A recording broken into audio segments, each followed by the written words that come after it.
जहां बाकी YouTubers 15 minute की वीडियो बनाने के लिए तुम्हें वो रियल बात बताने को मिस कर देते हैं जो उन्हें बतानी चाहिए, वही मैं तुम्हें सिर्फ 3 मिनट की वीडियो में वही जानकारी दूंगा जिसके लिए तुम आए हो। वीडियो को बिना लंबी खींचे शुरू करते हैं। बाल बड़े करके तो सब अट्रैक्टिव दिखने की कोशिश करते हैं, लेकिन क्या बाल छोटे करके अट्रैक्टिव दिख सकते हैं? तुम अपने नॉर्मल हेयर कट को बज कट में कैसे बदल सकते हो? वो हेयर कट हर लौंडे पर सूट करेगी? तुम्हारे सोसाइटी, घर, स्कूल वाले चाहते क्या है? अब हम करे तो करे क्या, बोले तो बोले क्या? तुम सुबह उठते हो, शीशे के सामने खड़े होते हो, बाल खराब दिखते हैं, फिर पानी छिड़कते हो, जेल लगाते हो, कॉम्ब से 10 बार अलग अलग एंगल ट्राई करते हो और आखिर में फ्रस्ट्रेट होकर कैप पहन लेते हो। तुम हर सुबह अपने दिन की शुरुआत ही एक स्ट्रगल के साथ करते हो। तुम्हें लगता है कि ग्रूमिंग का मतलब है लंबे बाल, लेयर्ड कट और वही पुराना इंस्टाग्राम वाला ट्रेंड जो हर दूसरा बंदा अंधी दौड़ में फॉलो कर रहा है। लेकिन जरा ठहर कर सोचो, अगर तुम्हारी आधी एनर्जी सिर्फ बालों को संभालकर समाज को दिखाने में जा रही है, तो तुम सच में अपने स्टाइल के लिए जी रहे हो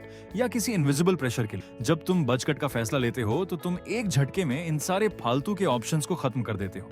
कोई चॉइस नहीं, कोई सुबह का ड्रामा नहीं, लेकिन बज कट का नाम सुनते ही सबसे पहला ट्रैप आता है डर। और ज्यादातर लोग पहली गलती यही करते हैं, वो सीधा बार्बर की दुकान पर जाते हैं और बिना सोचे समझे बोल देते हैं, भाई बाल छोटे कर दो। बार्बर अपनी मर्जी से एक नंबर की मशीन घुमा देता है और जब तुम घर पहुंचते हो तो मम्मी का पहला रिएक्शन होता है, ये क्या मुंह उठाकर चला आया, सजा काट के आया है क्या? इसीलिए बज कट अचीव करने का सबसे पहला और जरूरी स्टेप है दी ब्लूप्रिंट। तुम्हें बार्बर के सामने कंफ्यूज नहीं होना है, उसे साफ साफ शब्दों में इंस्ट्रक्शन दो। साइड्स और बैक पर 2 नंबर का क्लिपर चलाओ और ऊपर 3 या 4 नंबर रखो। ये वो परफेक्ट बैलेंस है जो तुम्हारे चेहरे को एक शार्प, क्लीन और इजी लुक देता है, बिना तुम्हें एकदम से गंजा दिखाए। अगर तुम स्कूल या कॉलेज में हो तो ये कट 100% सेफ है। कोई टीचर, कोई पीटीआई तुम्हें टोक नहीं सकता, क्योंकि ये एकदम नीट और डिसेंट लगता है।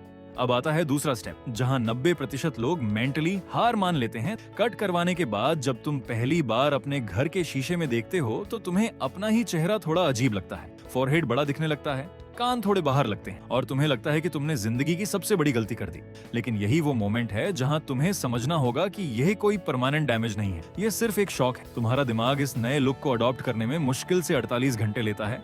और जानते हो असली मैजिक क्या होता है? जब तुम्हारे चेहरे के पीछे छुपने के लिए कोई बाल नहीं बचते तो तुम्हारी बॉडी लैंग्वेज अपने आप बदलने लगती है। तुम नजरें झुकाकर नहीं चलते, तुम्हारा पोस्चर सीधा हो जाता है। बज कट तुम्हें छुपने का मौका नहीं देता, यह तुम्हें फ्रंट फुट पर लाकर खड़ा कर देता है। इसके बाद आता है तीसरा और सबसे crucial step, D maintenance and care. लोग सोचते हैं कि बज कट का मतलब है जीरो केयर। अब तो शैम्पू का खर्चा खत्म, कंघी की जरूरत खत्म।